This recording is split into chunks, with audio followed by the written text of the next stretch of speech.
You don't need a battlefield to feel the terror of war. Every day, anger ambushes you like an enemy in the dark. Fear chains your breath, stealing the strength from your hands. And yet, what if you could face these enemies without rage, without panic, with the calm steel of a Stoic mind? The Stoics did not run from emotion. They stood in its fire and learned how not to burn. This is not about erasing anger or fear. It is about mastering them.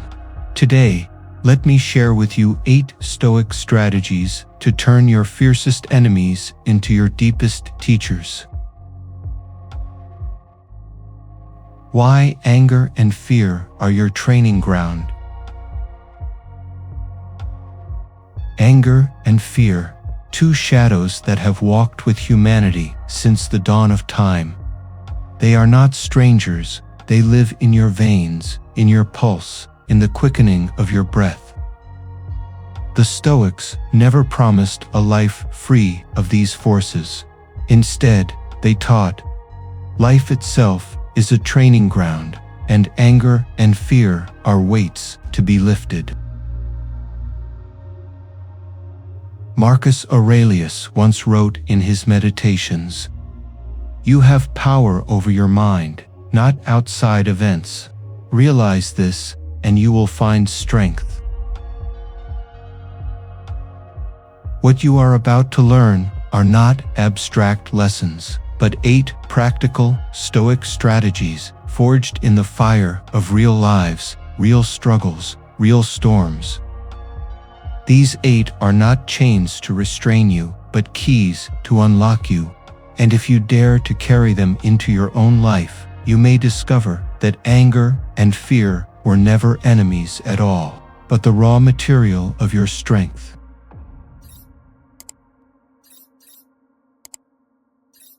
Stoic Strategy 1. Naming emotions to tame them.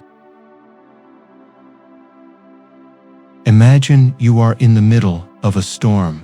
Your heart races, your palms sweat, your chest feels tight. You say, "I am angry." But the Stoics would pause here. They would say, "You are not anger itself. You are a human experiencing a wave of energy called anger." Marcus Aurelius once wrote in Meditations, "When you are offended at any man's fault, turn to yourself and study your own failings. Then you will forget your anger."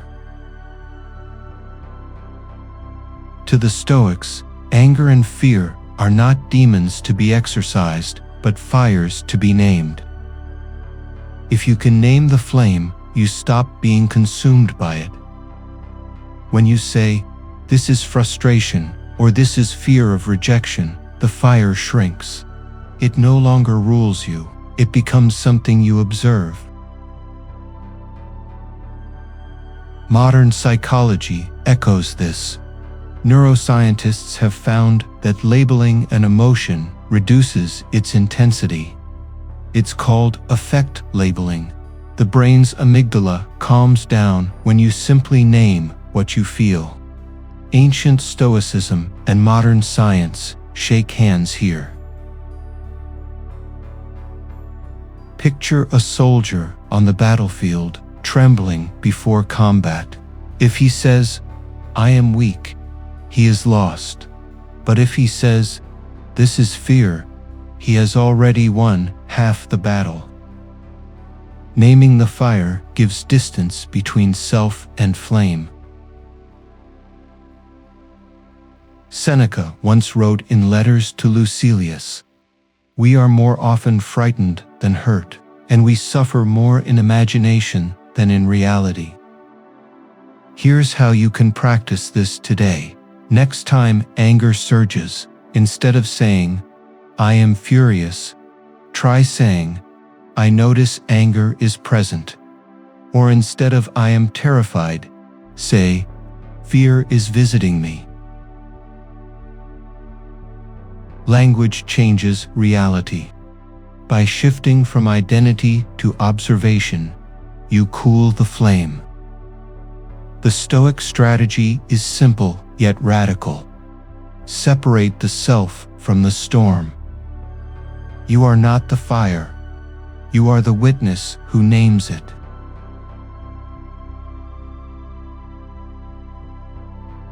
The second Stoic strategy: pausing before reacting. Imagine an insult thrown at you in public. The natural impulse to strike back, to defend, to let words fly like arrows. But the Stoics trained themselves in a different art, the art of the pause. Epictetus once said in Discourses, "It's not what happens to you, but how you react to it that matters." The pause is the gap between the match and the fire, between provocation and response. If you can stretch that gap, you gain mastery. The Stoics believed that this single breath can turn slaves into free men, victims into victors. Modern science calls this response inhibition. Neuroscientists show that when we pause, the brain's prefrontal cortex, the seat of reason, activates and overrides the amygdala's impulsive fire. Picture Marcus Aurelius, Emperor of Rome, surrounded by enemies in politics and war. He wrote in Meditations, "If you are distressed by anything external, the pain is not due to the thing itself, but to your estimate of it, and this you have the power to revoke at any moment." To pause is not weakness, it is power disguised as silence. It is choosing not to be ruled by the first flame that rises. A Stoic soldier insulted by a commander might feel the fire of humiliation, but if he pauses, he sees, "This insult is not me, it is wind passing." The pause turns injury into insight. Seneca once wrote in On Anger, "The greatest remedy for anger is delay." Here's your practice. Next time you feel provoked, pause for one breath, then two, then three. Watch how the storm loses its urgency. The pause does not erase the storm, but it gives you space to sail through it. The Stoic strategy is simple. Pause, then act. Never act, then pause.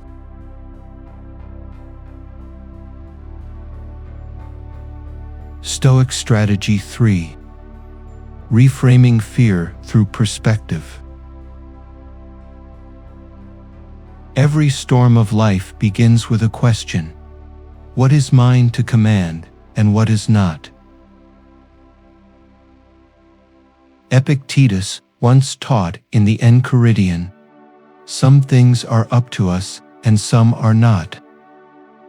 This was not just philosophy, it was survival, because most suffering comes from trying to steer the wind instead of the sail. The Stoics separated life into two realms: what you can control, your judgments, choices, actions, and what you cannot control, the body, wealth, reputation, even death. Seneca once reminded Lucilius in Letters, "A man is as miserable as he thinks he is," meaning misery is born not from circumstance, but from judgment. Imagine two prisoners chained in the same cell.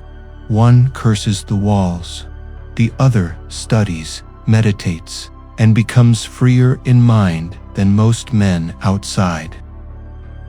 The chains are the same, but their control differs. Marcus Aurelius, the most powerful man in Rome, admitted in Meditations, "You have power over your mind, not outside events. Realize this, and you will find strength." Think of modern life. The stock market crashes, the company downsizes, someone speaks ill of you online. These are wins. But the Stoic asks, how do I hold the rudder? That is control. Even sports prove the lesson. The tennis player cannot control the wind or the opponent's skill, but she can control her breath, her focus, her swing. Victory belongs to that narrow circle of mastery. A Stoic life is a constant pruning, cutting away the illusion of control, returning energy only to what is yours. Practice it now. Write to lists. On one side, what is yours to control: thoughts, actions, effort. On the other side, what is not: the weather, the economy, the approval of others. Then burn the second list. The Stoic strategy is simple. Control the inner citadel. Abandon the illusion of the outer walls.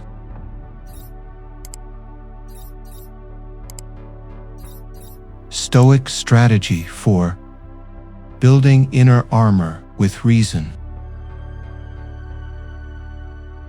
To a Stoic, an obstacle is never just an obstacle. It is the raw material of greatness. Marcus Aurelius once wrote in Meditations, "The impediment to action advances action. What stands in the way becomes the way." This is not poetic exaggeration. It is a law of resilience. Life blocks you, and in that block lies the seed of progress. Think of a river. Place a boulder in its path, and the water does not complain. It flows around, over, beneath, and in time, carves the rock itself. The Stoic eye sees the world like this. Illness becomes training in patience. Poverty becomes training in simplicity. Betrayal becomes training in self-reliance. Epictetus, once a slave, reminded his students in discourses, "Difficulties show what men are." Modern psychology confirms it. Stress, when reframed, becomes growth. Psychologists call it post-traumatic growth. The Stoics already lived it 2,000 years ago. Imagine an athlete injured before the biggest season. Many sink into despair, but some train new muscles, sharpen their mind, study strategy, and return stronger. The obstacle became their training ground. Or think of a business failure. The Stoic entrepreneur doesn't curse the market. He studies the fall, strips away illusions, and finds the lesson that no success could have taught. Seneca once wrote to Lucilius in letters, "A gem cannot be polished without friction, nor a man perfected without trials." The key is not denial.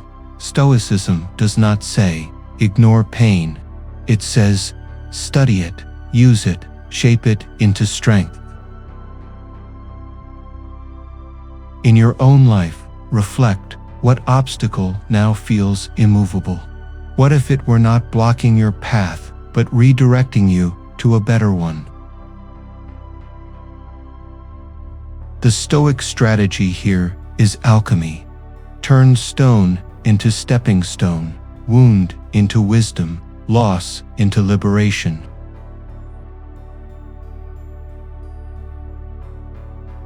Stoic Strategy 5.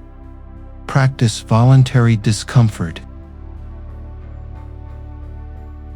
Comfort is sweet, but it breeds weakness. Discomfort is bitter, but it forges resilience. Seneca once wrote in Letters to Lucilius, "Set aside a certain number of days, during which you shall be content with the scantiest fare and rough clothing, and say to yourself all the while, 'Is this the condition I feared?'" The Stoics practiced voluntary discomfort, not as punishment, but as preparation. They knew life would strip them bare anyway. Fortune is fickle, wealth fragile, health uncertain. By practicing loss in advance, they became unbreakable when loss arrived. Imagine sleeping on the floor while a soft bed waits in the next room, eating bread and water when feasts are available, walking barefoot though shoes are near. These are not acts of madness, they are rehearsals for fate.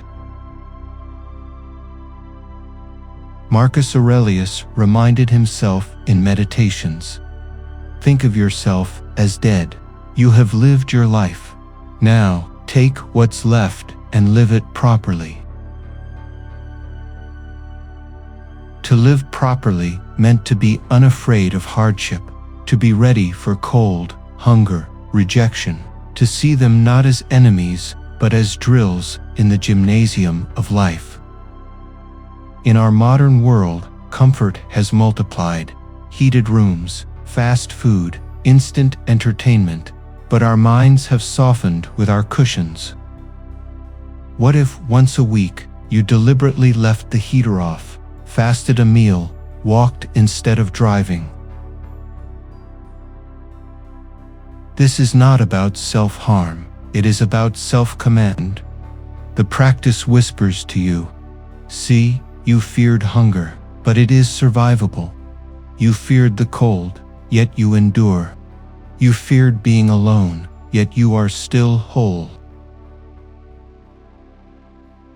Epictetus, who owned nothing, taught his students in discourses, "If you want to improve, be content to be thought foolish and stupid with regard to externals."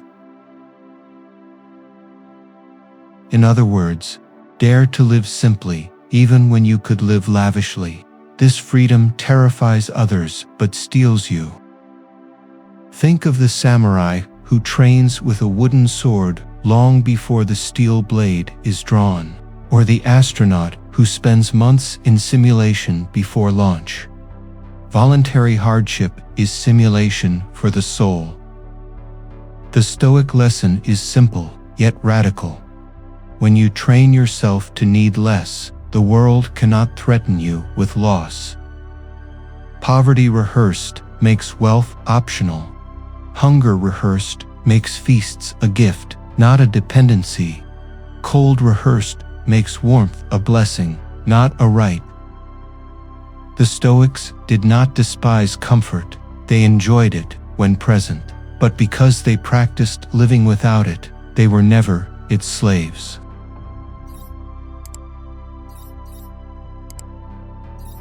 Stoic Strategy 6. Accept impermanence, release resistance.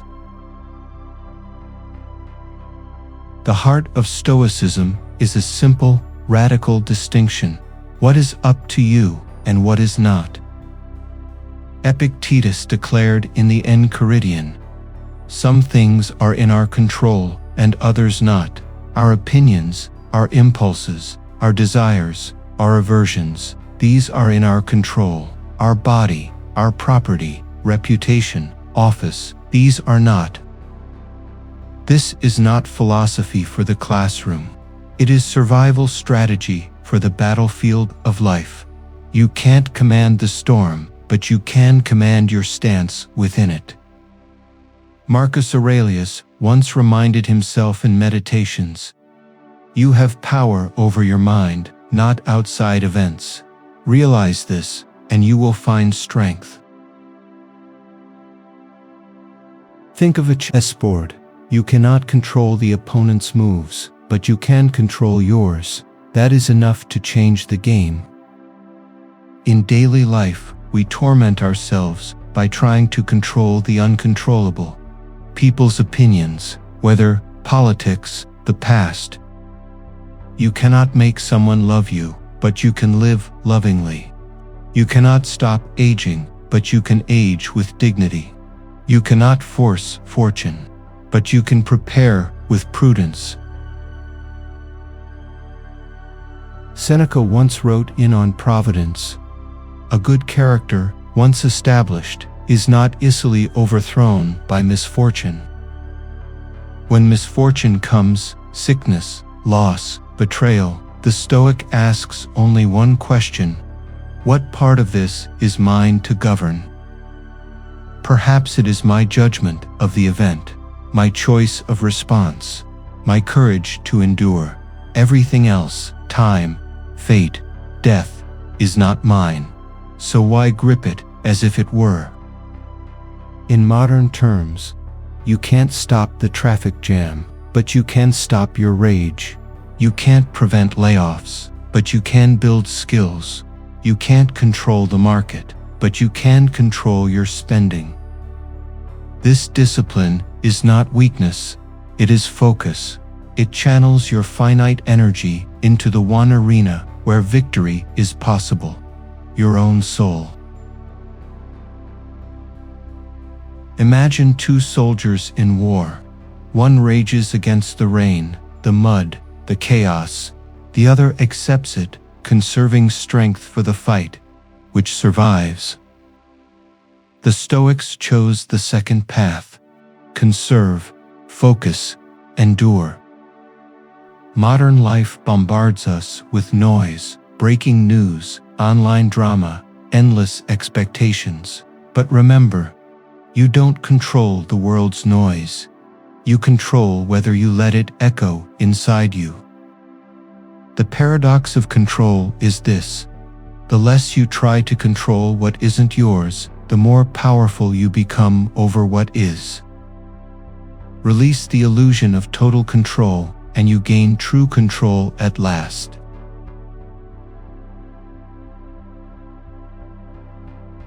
Stoic Strategy 7. Practicing detachment with mindfulness. The Stoics practiced a strange ritual each morning, imagining everything that could go wrong. Seneca once advised in letters to Lucilius, "He robs present ills of their power who has perceived their coming beforehand." To modern ears, this sounds like pessimism, but the Stoics knew, what is expected hurts less than what is sudden. Picture losing your job. If it blindsides you, panic follows. But if you had rehearsed the thought, "This too may happen," you greet it with steadier hands. Marcus Aurelius wrote in Meditations, "When you kiss your son, whisper to yourself, 'He may die tomorrow.' Yet this is no curse, but a reminder to love without delay." This practice sharpens gratitude. You cherish not because things last, but because they may not. Imagine waking each day and silently rehearsing, "Today, someone may insult me. Today, plans may fail. Today, I may face pain." By rehearsing the worst, you steal its sting. You are no longer shocked, only prepared. Epictetus reminded his students in Discourses, "If you kiss your child, say that you kiss a mortal. Thus, you will not be disturbed if he dies." This is not coldness, it is clarity. By acknowledging mortality, you deepen love. By imagining loss, you intensify presence. Modern psychology calls this defensive pessimism, preparing for the worst to perform better. Consider an athlete visualizing mistakes before competition. By imagining the stumble, they train balance. or a firefighter rehearsing disaster. By picturing collapse, they sharpen their courage. Negative visualization is not about despair. It is about resilience. When you know storms will come, you store wood, patch sails, and harden your spirit. The paradox is this: the more you imagine loss, the more vividly you love what you have. Your morning coffee tastes richer when you remember it could be your last. Your friend's laugh rings brighter when you know it won't echo forever. By picturing the end, you awaken to the miracle of now. And that, far from despair, is the Stoic art of joy.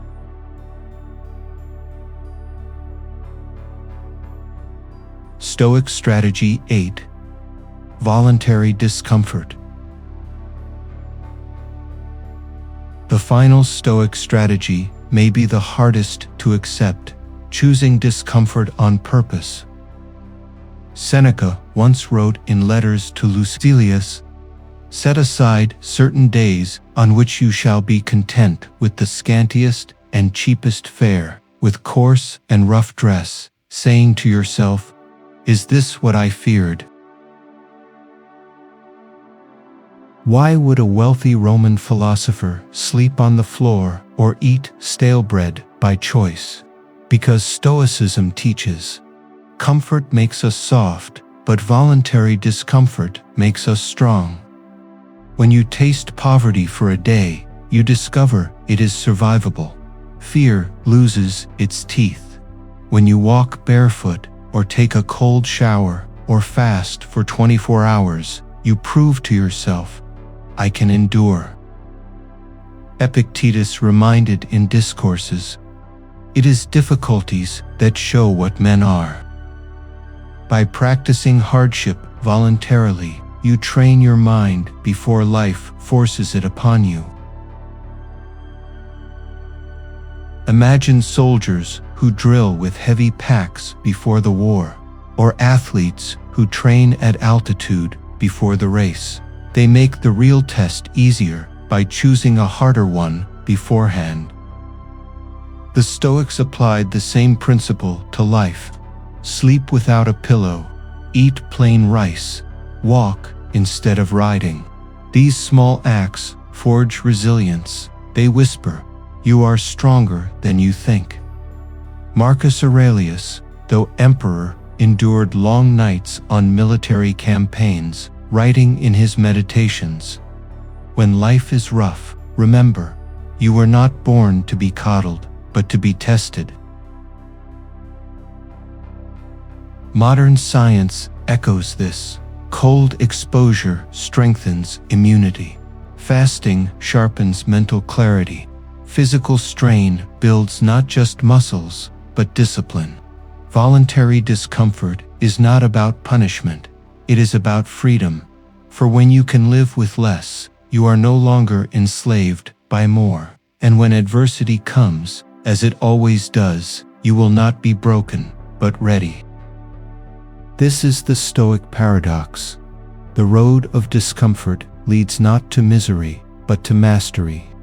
Choose discomfort now, and comfort will lose its chains over you. You have walked through 8 Stoic strategies, 8 torches to carry through the darkness of anger and fear. But remember, they are not meant to decorate your mind. They are meant to be lived. When anger rises, name the fire. When fear grips you, step back and see it clearly. When life throws obstacles, burn them as fuel. When death whispers, let it sharpen your love for life. And when the road grows heavy, choose discomfort willingly, because you are stronger than you know. The Stoics did not promise a life without storms. They offered a way to stand firm in the storm. If this message has given you strength, join us by subscribing. Every video here is a reminder that you're not alone in this struggle. The Stoics walked this road before, and now you can too. Epictetus once reminded his students, in the discourses. It's not what happens to you, but how you react to it that matters. Be well, be still, be free.